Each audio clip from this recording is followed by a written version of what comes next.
Welcome to this episode of Why They Ran. My name's William, and today we're going to be interviewing Mayor Hellier from the city of Lakeville. I hope you guys enjoy the video, and I'll catch you guys at the end. All right, so just to start it off, like pretty general, one of the big questions, what kind of inspired you to run for public office in the first place? Well, that's a great question, and thanks for having me. I mean, for me, I grew up in Lakeville. So like you said, you have lived there your whole life. I moved to Lakeville when I was 12 years old. At that time, the population was, in the mid 30,000s.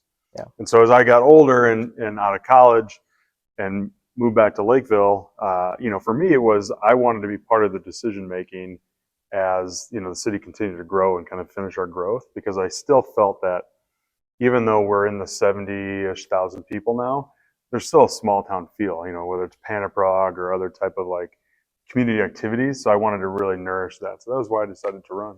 Yeah. Just kind of building on that. Have you ever thought about running anything further than just city mayor, or? No, I really haven't. I like city government. I like local government because you really have the ability to be close to people, the voters, and your neighbors. Yeah. So for me, I think you can be most impactful to be helpful to people at a local level. Yeah. And then was there like a specific moment or event when you knew that that's what you want to do? You wanted to serve and help the community, or was it kind of a lifelong sort of build up? Well, so my wife and I moved back to Lakeville in 2014. We'd both grown up here. We moved away after college and then came back. Yeah. And that year there was a big referendum on the ballot for the school district for Lakeville schools. And I was a volunteer with the youth and government program, and my wife was a speech coach. And so we were pretty involved in what was going on at the high school. And the big part of that referendum was related to technology. Mm-hmm. And there were computers at Lakeville North that were still being used from when we were students many years before. So we were like, hey, we want to get involved. So we got helped on that campaign, had done some other things to really help promote to get that passed. And so that's how I kind of got back into the whole like civic arena in Lakeville. And then in 2016 is when I first ran for city council. Okay. And then, when you first ran, you kind of mentioned that. What challenges did you face specifically during that first, like? Well, the biggest challenge was, I had 7 other people running. Yeah. So Lakeville doesn't have a primary. So basically, if you had $3, you could get your name on the ballot. So that was really the hard part, is there are so many candidates and then kind of breaking through.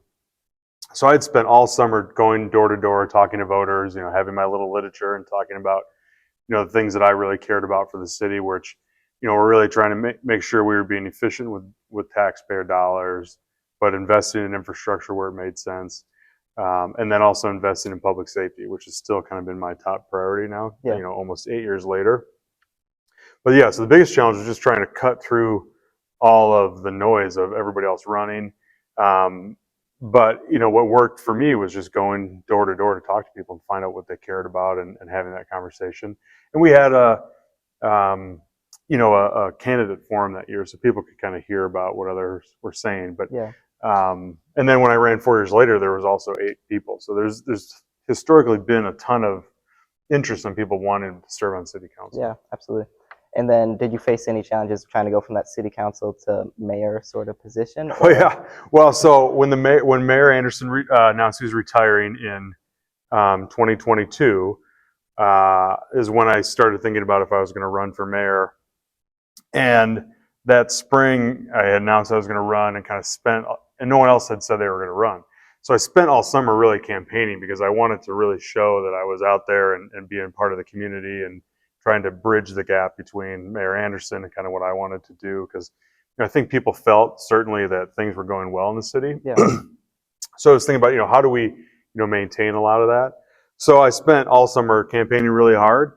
And then filing came in August of that year. And I didn't end up having an opponent. So I backed off the campaign a little bit until we got into September and October. But that's really how that all went. Was, my effort was to really show the people in the community, like, this is my vision, this is where we want to go, and then I wanted to work for it. So that's kind of how that transition from council to mayor went. Yeah, absolutely. And then did you always imagine yourself in that mayor sort of role, or was it more just spontaneous? Yeah, we really no. When I first ran for city council, I guess in my mind I didn't really know how long Mayor Anderson wanted to serve. So I didn't certainly that first term did not think about that. But as I got into my second term and felt more comfortable and knowing how things went, and had gone and done, I was technically what they called acting mayor, which meant if the mayor was gone or out of town, either I would chair a meeting or I would attend events, ribbon cuttings, those type of things. So I felt comfortable in that kind of role of, the ambassador of the city by then. But there's certainly new challenges that you don't think of when you are running for mayor. That you kind of then be as mayor. I think that's part of it. That makes a lot of sense. So then just the next one. What was probably the largest thing about being mayor that actually did surprise you? Caught you off guard, maybe? Well, I think the biggest thing was, and this sounds so kind of silly saying, is like not that many voters know who their members, their city council people are, right? Somebody's not going to stop you at, Walmart and say, hey, this issue is coming up or whatever. Yeah, absolutely. Now, if you go to like the Chamber of Commerce or, those type of things, obviously people do. But being mayor then is when I started to get recognized, just like out to dinner with my family and somebody, wants to chat about something or whatever, which is totally fine. I just, in my mind, it didn't expect that would change going from council to mayor, because at the end of the day, we all have the same vote. I don't veto anything. I just happen to chair the meetings, but I'm kind of the voice on behalf of the city. So I think that's probably where that kind of comes through, where there's certainly a difference between being on council or being the mayor on behalf of the whole city. Yeah, absolutely. And then what are some core values that kind of guide what you believe in and what, like, your leadership of the city? Yeah. Well, I think, for me, what's most important, there are two things I think that I really try to focus on. One is being humble, having humility to really, admit to either yourself or to the people that you don't have all the answers all the time. Yep. And being able to reach out to other experts who might know. And so I kind of see that as how, building a team and, people in the community that you trust, whether business leaders or other civic nonprofit leaders, to get advice from them. Yeah. So I'd say that's the other thing. And then the second I'd say is being authentic and having authenticity. I think people will really give you a lot of credit if you're honest and you really show who you are as a person versus like trying to be some figurehead. So I always try to really to think about and approach any type of conversation with people or community event in that fashion, to be able to say, yeah, I'm here, I'm accessible, I want to be authentic. I'm just happen to live in the city just like everybody else, but I'm here to serve the city. Yeah, I'm sure that helps, especially with the current state of a lot of politics. It does. It definitely does. I think, I bet if you walked, down Main Street out of City Hall here and asked people what they felt about Congress, they'd probably be pretty annoyed and have a lot of opinions. Yeah. But they probably would feel pretty good about the direction of the city. Yeah. And so I think that, our council, the five of us are all very different. We come from different backgrounds. We have different opinions. We'll have disagreements. But at the end of the day, we are all come together and still have, good conversation and how we're trying to put the direction of the city. So yeah, absolutely. I think, in this year, as things get a little bit more aggressive and fractured, and especially as we're going to have another election next year, but I think it's really important to just continue to have people work together. Yeah, absolutely. And then what's one issue you're most passionate about in improving the community? I'd say the issue that I'm most passionate about is public safety. Yeah. And that has been since I got elected in 2016. Have been supportive of adding more police officers, been part of the conversation because, we have paid on call volunteer fire department that we've now kind of shifted into adding some full-time fire with them. We call it a hybrid model. So we have full-time firefighters and volunteers working together. Okay. So that investment was important to get to that place. And then we also are looking at, we're going to build a new fire station because of that. Mm-hmm. And we're also building a regional public safety training facility. So it'll be in Lakeville. We will operate it. We'll kind of be the flagship, if you will, but we're going to partner with other cities that will use it. So over the next, 5 to 10 years, about a third of all police officers in Minnesota are retirement age. So it's really important that cities and counties kind of work together as we think about having, what could be a big gap Yeah. in having the amount of people to hire in those things. Yeah. So I'm hoping that center and kind of our work as like the largest city in the county, that we can kind of lead on that, working with, the Burnsville and Apple Valley and others around us, is, hey, we need to work together on this, as a regional answer. Absolutely. Mhm. And then how do you personally go about staying connected with the people that you're serving, especially after election cycles? Yeah. Well, I'm really active on social media. Yep. Twitter and Facebook both, and I like to interact with people and hear what people have to say. My cell phone's on the city's website, so anybody can call or text me if they have an issue that comes up. And then one thing that I'm proud of is that I have a newsletter, Eaton newsletter. I send it out every Friday. I've done that since I was elected, so I have not missed a single week. Yeah. Well, this week I sent it out today because of the holiday week. Yeah. But that, for me, I think is super important.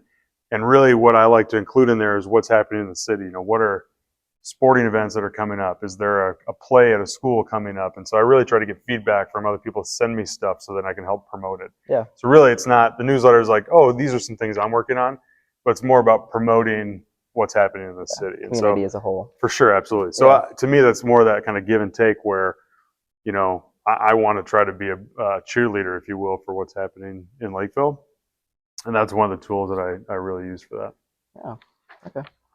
And then down to our last two questions, kind of focused towards young people. What advice would you give to young people who might be thinking about public service in the future in any form, really?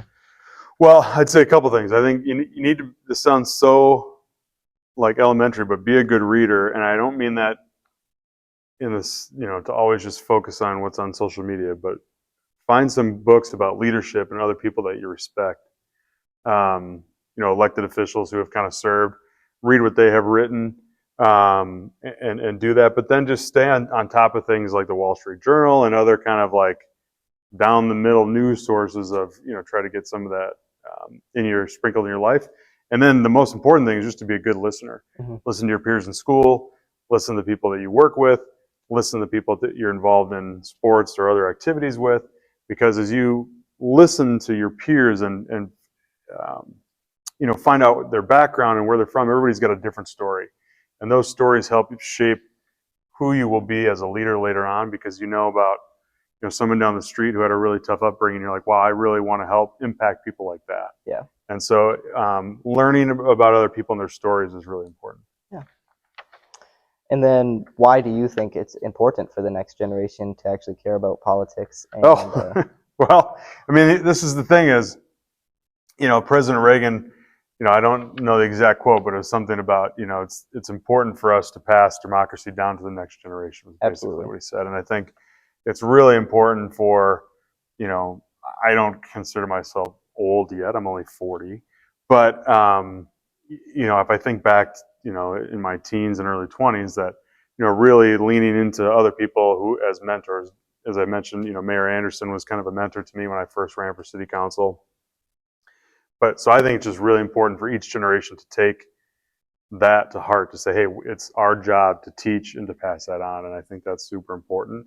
So anytime, which is part of the reason why we set up a youth advisory commission. So we have students from Lakeville North, South, Apple Valley, Eastview, and Farmington high schools who kind of sit on this to give advice to the city council and the city on certain things. Yeah. And anytime that we can create more opportunity for young people, I think is super important, because again, it takes all of us to learn that these are really important functions of democracy. So that's why I think it's important. Yeah, absolutely. Yeah.